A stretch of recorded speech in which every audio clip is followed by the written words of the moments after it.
August 28, 1945, Yokohama.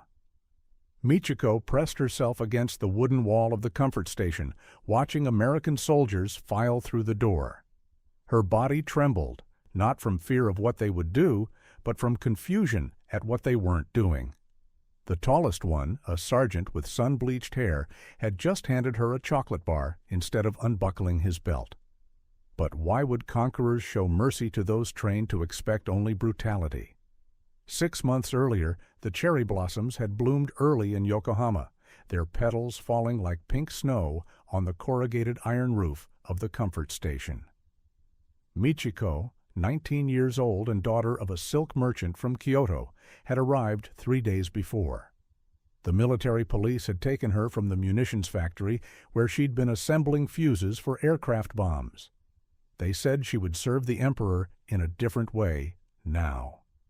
The building squatted behind the naval base like a forgotten warehouse, its windows painted black, its doors unmarked. Inside, 23 rooms lined a narrow corridor that smelled of disinfectant and jasmine incense, someone's desperate attempt to mask the odor of despair. Michiko shared room 7 with 2 other women. Haruko, a former geisha from Tokyo, whose establishment had been destroyed in the March firebombing, and Yuki, barely 17, who spoke in a dialect from the northern provinces and never said where she came from. "They tell us we are warriors too," Haruko had said that first night, her voice flat as she applied white powder to her neck. "Our bodies are weapons for morale." She laughed, but it sounded like breaking glass. The routine was precise. Wake at 6, bath in the communal tub where the water was never quite warm enough. Rice porridge at 7, exactly 400 calories, Michiko had calculated, less than half what the soldiers received. Then the waiting. Always the waiting. The smell of tobacco and sake would announce them before their boots echoed in the corridor. 20 minutes per man, marked by a kitchen timer that someone had painted with tiny chrysanthemums. Lieutenant Yamamoto managed the station with the efficiency of a supply depot. He kept ledgers, counting everything, visits, payments, packets of prevention powder, bottles of disinfectant. He wore round spectacles that caught the light when he inspected the rooms each morning. "Dignity and service," he would repeat, though his eyes never met theirs. By March, the air raids had intensified. B-29s droned overhead like metal wasps, and the comfort station would shake, plaster dust drifting down like flour. During one raid, a soldier named Tanaka had refused to leave Michiko's room when the sirens wailed. He sat on the floor, holding his knees, whispering his daughter's name over and over. She was 6, he said, in Hiroshima. He showed Michiko a photograph, a girl in a white kimono, feeding carp in a garden pond. When the all-clear sounded, he left without looking back. The women developed their own language of survival. A particular way of folding a towel meant one of them was ill. Humming a certain melody warned of a violent customer. They shared tiny rebellions, watering down the sake, hiding rice balls in their sleeves, teaching each other phrases in different dialects to confuse the men who wanted them silent. In April, Haruko received news that her mother had died in the Tokyo raids. She didn't cry. Instead, she cut her hair with sewing scissors, watching the long black strands fall to the floor like calligraphy strokes. "Now I'm nobody's daughter," she said. The smell of defeat crept in before the surrender. It smelled like unwashed uniforms and rotting teeth. The soldiers stopped talking about victory. They stopped talking at all. One young pilot, scheduled for a kamikaze mission that kept being postponed, spent his 20 minutes teaching Yuki to fold paper cranes. His hands shook so badly she had to help him with the creases. Then came August 15th. The Emperor's voice on the radio, thin and metallic, speaking words none of them had imagined hearing. "Endure the unendurable." Lieutenant Yamamoto listened with his head bowed, then walked out without locking the doors behind him. The women sat in the suddenly quiet station, unsure if they were free or simply abandoned. For 2 weeks they stayed. Where else could they go? Haruko's family was dead. Yuki had been sold by her father to pay debts. Michiko's parents thought she was still making fuses in the factory. They survived on the rice stores Yamamoto had left behind, boiling it thin to make it last.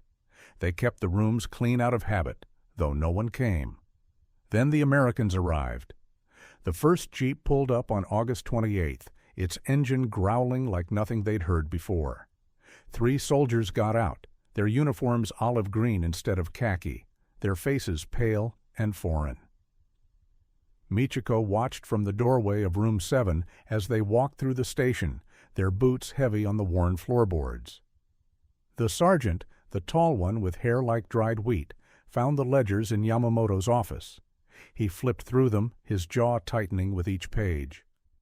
"Jesus Christ," he muttered in English.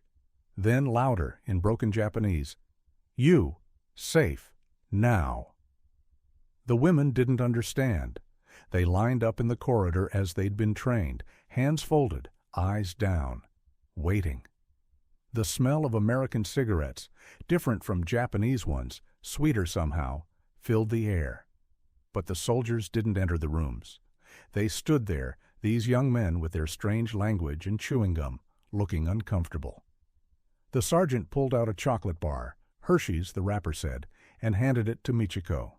She stared at it, then at him. His eyes were blue, the color of deep water. "Eat," he said in Japanese. "Food."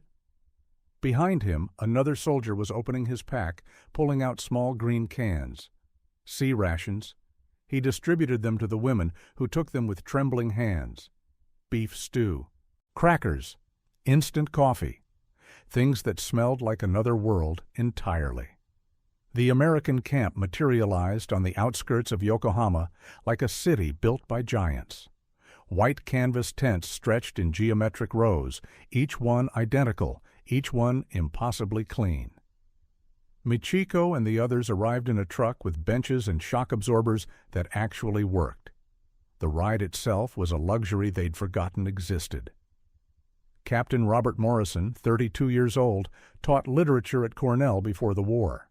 He'd landed at Okinawa, seen things that made him stop believing in poems, and now found himself responsible for displaced civilians nobody quite knew what to do with. He wore wire-rimmed glasses that he cleaned compulsively, especially when uncomfortable.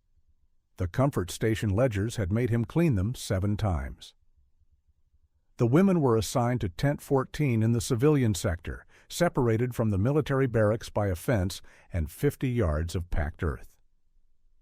Red Cross nurses, actual women in actual uniforms who smiled when they worked, brought them new clothes. Not military surplus, but donated civilian dresses from churches in California and Oregon. Michiko received a blue cotton dress with small white flowers. It smelled like soap and cardboard and salt air from crossing the ocean.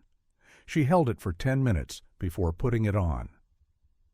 Dr. Ellen Chase, 41, from Philadelphia, conducted the medical examinations.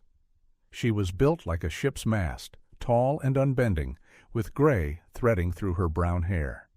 She examined each woman with hands that were firm but never rough, explaining everything before she did it. "I'm checking your lungs now," she'd say. Deep breath. Michiko had forgotten that medical care could happen without shame. The findings were documented in charts that Captain Morrison refused to read during meals. Malnutrition, untreated infections, scars from cigarette burns, bodies that had been used like equipment and maintained just well enough to keep functioning.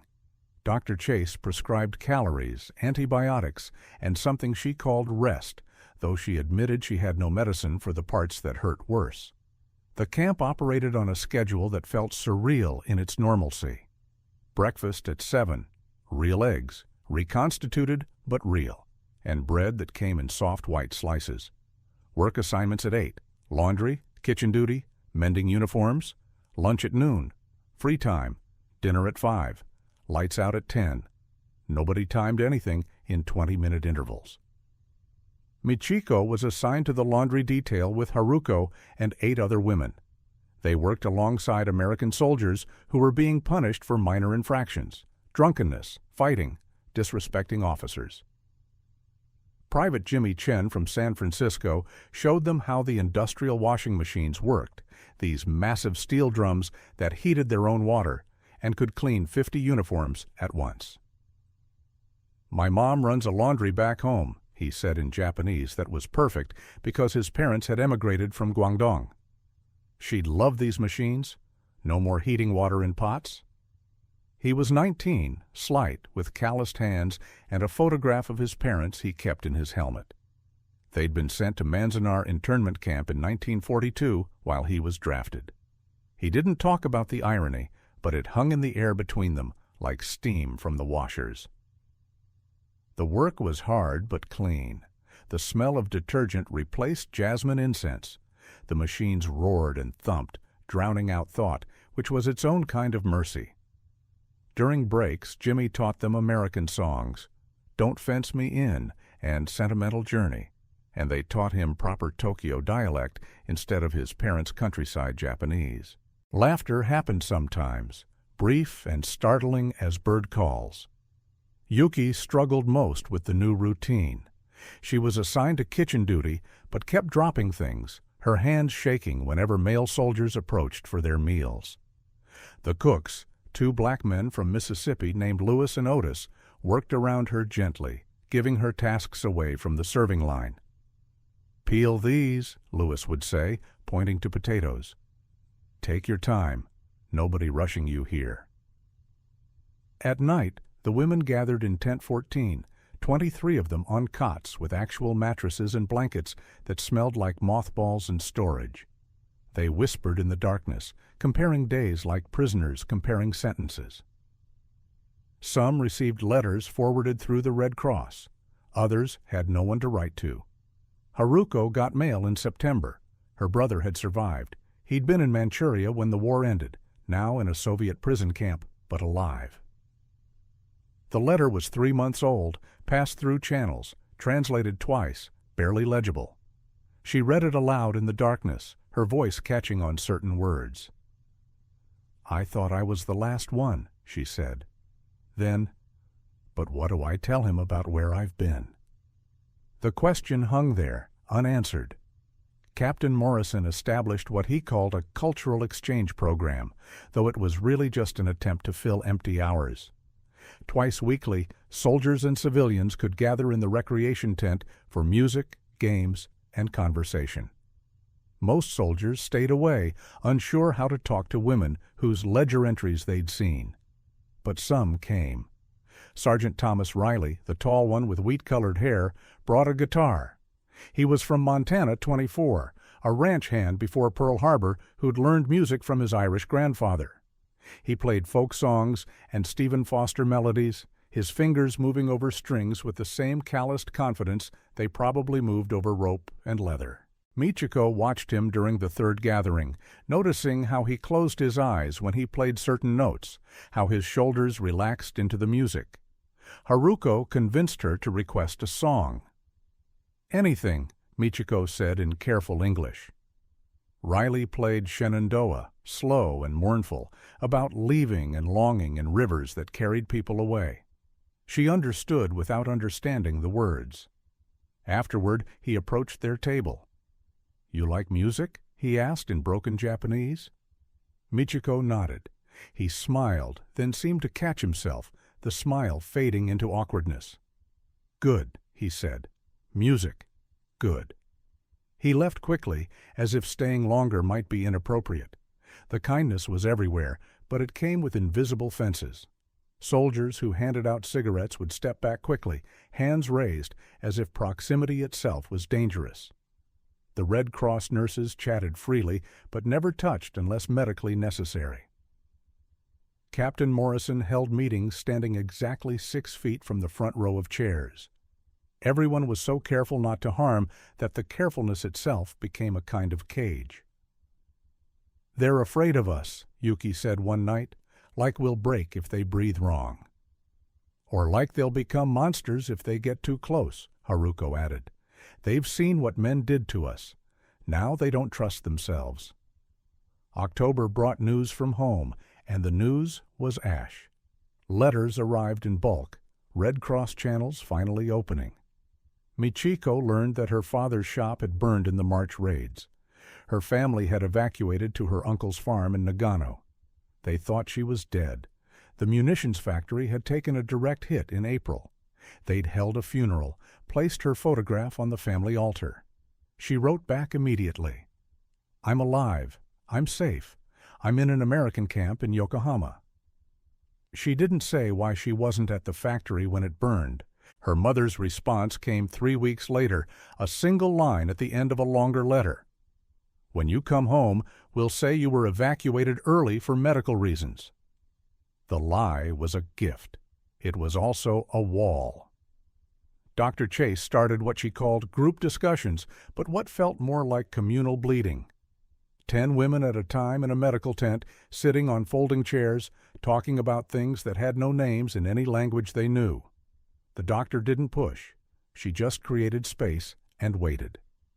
In the 4th session, a woman named Sato spoke about her daughter, 8 years old, living with Sato's mother in Hokkaido. "I send her money every month from my wages here," Sato said. "I tell her I work in a garment factory. When I go home, how do I hold her with these hands?" Nobody answered because there was no answer. Michiko received a package from her mother in November, New Year's kimono fabric, indigo blue with white cranes, and instructions for sewing. "Your sister is getting married in February," the letter said. "You should have something proper to wear when you come for the wedding." The assumption sat there, heavy as stone. Come home. Resume life. Become who you were, even though who you were had been burned away more thoroughly than any building. The temperature dropped. The Americans distributed winter coats, olive drab wool, too large, smelling like chemical waterproofing. Michiko wore hers constantly, even indoors, less for warmth than for the way it made her disappear into shapelessness. Haruko did the same. They became tents with legs, walking ghosts in military surplus. Sergeant Riley continued his concerts. By December, he'd learned some Japanese songs, though his pronunciation made children laugh. There were families in the camp now, civilians from destroyed neighborhoods, kids who remembered what laughter was for. He played Sakura with surprising gentleness, and Michiko watched his fingers find notes that shouldn't exist on guitar strings, bending them into something close to shamisen tones. After one concert, he approached with a paper bag. Inside, sheet music, American songs with Japanese translations written by hand in the margins. "Jimmy Chen helped me," Riley explained, gesturing to the translator. "Thought maybe, if you wanted. Learn the words?" Michiko accepted the bag, nodded, managed "thank you" in English. Riley smiled that caught himself smile again, then retreated. But the next week he played one of the translated songs, "I'll Be Seeing You," and Michiko followed along with the lyrics, her voice barely audible, testing English sounds in her mouth like unfamiliar food. December 15th, 1945. The announcement came at breakfast. Repatriation would begin after New Year's. Families reunited. Normal life resumed. Captain Morrison delivered it like good news, but the mess hall went quiet. Spoons stopped moving. Coffee cooled in tin cups. Michiko felt her stomach drop like she'd missed a step in darkness. Around her, the other women from Station 7 sat frozen. Haruko's knuckles went white around her fork. Yuki started that trembling she couldn't control, the one that happened whenever change arrived, uninvited. That night, Tent 14 erupted in whispered panic. "My parents think I'm dead," one woman said. "Better that than knowing." Another clutched a letter from her husband. The neighbors whisper, "They know you weren't at the factory." A third just sat on her cot, knees drawn up, rocking slightly. "I can't. I can't. I can't." Michiko lay awake counting heartbeats. Outside, she heard boots on gravel, guard patrol, regular as clockwork. American efficiency, American safety, American distance that let her breathe without performing gratitude for the privilege.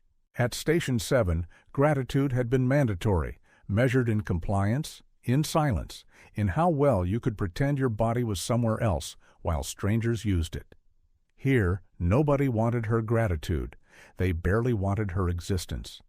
The indifference was the closest thing to dignity she'd felt in 2 years. 3 days later, Dr. Chase called Michiko for a private consultation. The medical tent smelled like iodine and canvas waterproofing. The doctor sat behind a field desk, those strong hands folded, studying Michiko with eyes that missed nothing. "Your physical health has improved remarkably," Chase said. "Weight gain, infection cleared, vitamin levels normalizing." She paused, cleaned her glasses. Everyone here cleaned their glasses when uncomfortable. "But I'm concerned about repatriation." Michiko said nothing. Silence was still her first language. "I've seen your hands shake when you fill out the repatriation forms," Chase continued. "Yesterday, you were sick twice after meeting with the family reunification officer. These are symptoms of severe anxiety." The English word meant nothing to Michiko, but the tone meant everything. Soft, careful. The voice adults use when children wake from nightmares. "I can recommend delayed repatriation for medical reasons," Chase said. "Give you more time to adjust." Adjust? As if she were a broken clock that just needed proper calibration. As if time could somehow restore what had been systematically dismantled. But Michiko nodded, grateful for any postponement of the inevitable. Christmas arrived like an invasion of color. The Americans hung tinsel from tent poles, strung lights powered by generators, erected a pine tree shipped from Oregon that made the whole camp smell like forest. They sang carols with aggressive joy, distributed candy canes that tasted like toothpaste, sweetened beyond reason, and acted out something called Santa Claus that made no sense whatsoever. Sergeant Riley organized a Christmas concert. He'd convinced 6 other soldiers to form what he called a band, 2 more guitars, a harmonica, an accordion stolen from somewhere, and drums made from supply crates. They played songs about snow and home and peace on earth while actual snow began falling, transforming the camp into something from a different story entirely. During White Christmas, Michiko watched Riley's face. He wasn't in Montana any more than she was in Kyoto. They were all displaced, all pretending normalcy in a place that shouldn't exist. When he caught her looking, he didn't smile his careful smile. He just nodded, acknowledging something wordless. After the concert, Private Chen found Michiko near the coffee urn. "Sergeant Riley wants to know if you'd like to learn guitar," he translated. "He says music helps when words don't work." Michiko's hands moved to her wrists, crossing them, uncrossing them. At Station 7, her hands had been tools for others' comfort. The thought of them making music felt like suggesting birds could swim. "I'll think about it," she said. But she already knew. She appeared at Riley's tent the next afternoon, bowed slightly, and said in practiced English, "Please, teach guitar." Riley's whole face changed, not his careful smile, but something genuine, surprised, pleased.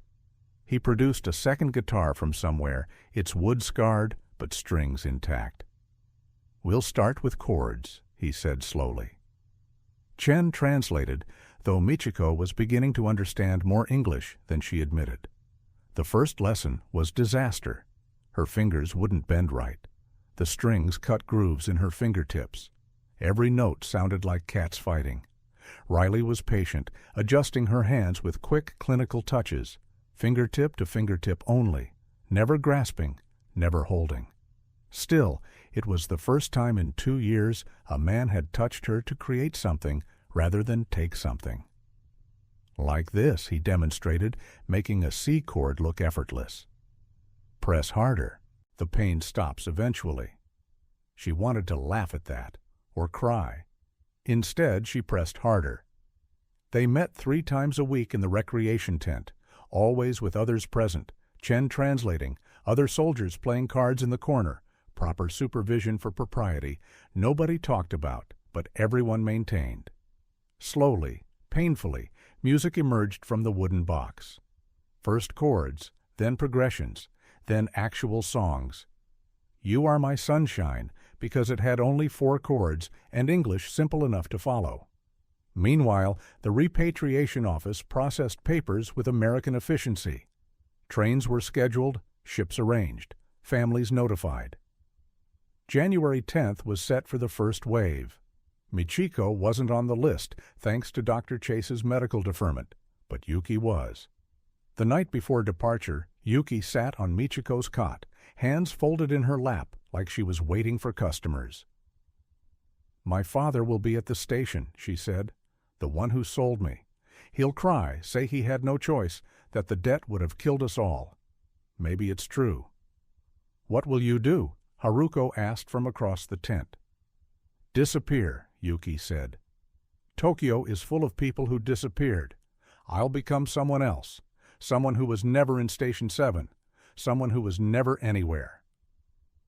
She left the next morning in an American truck with 43 others, wearing her donated dress and surplus coat, carrying a bag with Red Cross supplies and forged documents that said she'd been a nurse's aide. Michiko watched the truck disappear into winter fog, wondering if erasure was its own form of survival. More departures followed. The tent emptied cot by cot. Those with families left first, drawn by obligations stronger than fear. Those without families left next, seeking anonymity in cities where nobody knew their faces. By February, only 6 remained from Station 7. Haruko received word that her brother had been released from Soviet custody, repatriated through Siberia, waiting in their aunt's house in Osaka. "He needs me," she said, but her voice suggested she needed him more, needed someone who remembered her from before, who could see her as sister instead of what the ledgers said. The night before Haruko left, she cut Michiko's hair, not with scissors this time, but with proper shears borrowed from the camp barber. "You look different with short hair," she said, studying her work. "Younger, like a student, like someone who could start over." "Is that what you'll do?" Michiko asked. "Start over?" "No," Haruko said. "I'll start from where I am. There's a difference." She left on February 20th, wearing a navy dress donated by a church in Portland, carrying a letter of recommendation from Dr. Chase for work at a civilian hospital. Her last words to Michiko were practical. The past happened. Pretending otherwise is another kind of prison. By March, spring came early again. The camp was downsizing, military efficiency, demanding consolidation. The civilian sector would close by May. Everyone had to go somewhere. Captain Morrison called Michiko to his office, now bare except for a desk and 2 chairs. His discharge papers were on the desk. He was going home to Cornell, to literature, to poems he might believe in again.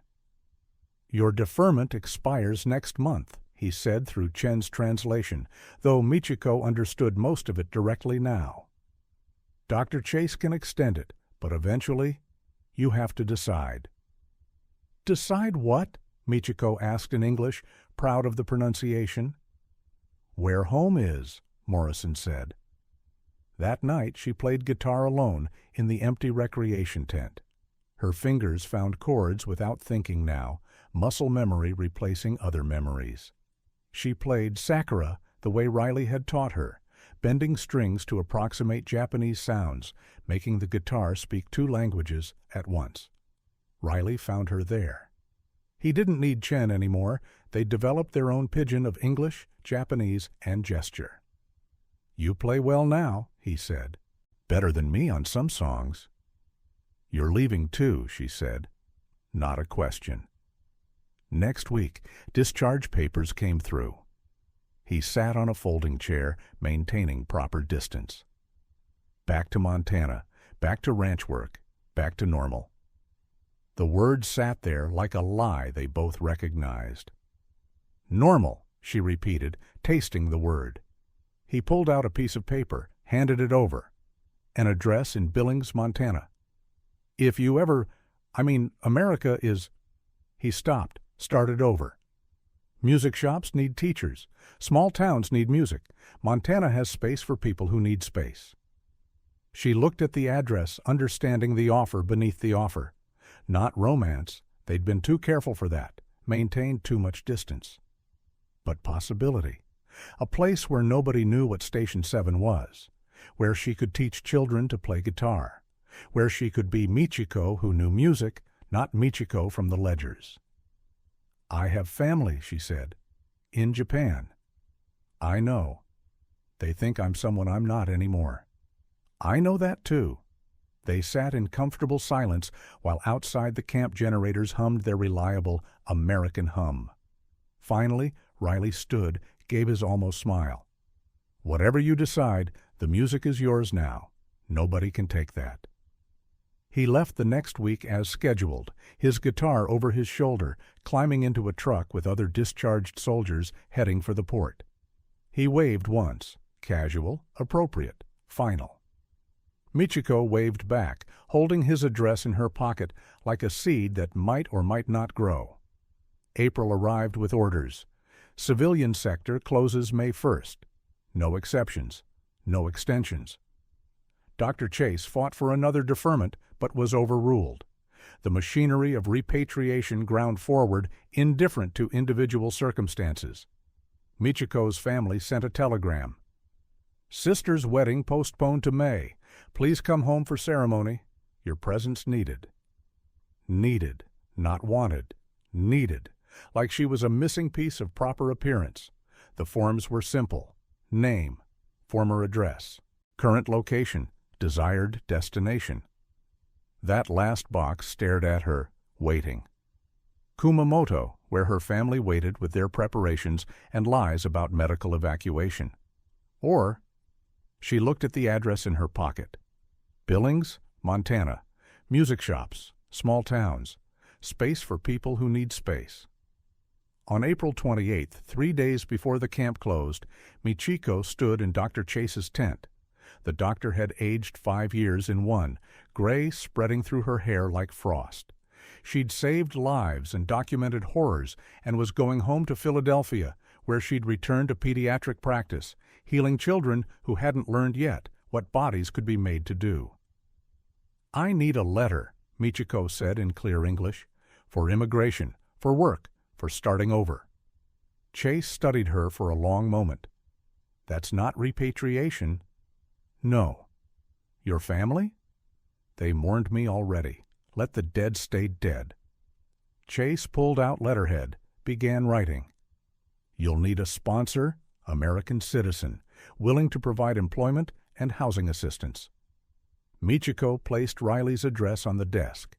Chase looked at it, back at Michiko, understanding everything and nothing simultaneously.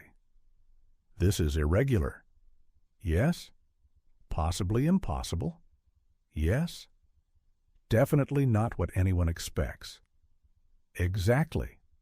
Chase finished the letter, signed it with her strong hands, sealed it in an envelope that smelled like possibility and terror in equal measure. Send this to the address. If he agrees to sponsor, immigration might approve. Might? Michiko bowed deep, formal, the way she'd been taught as a child before she learned other uses for bowing. Thank you. Don't thank me, Chase said. Just live, actually live, not just survive.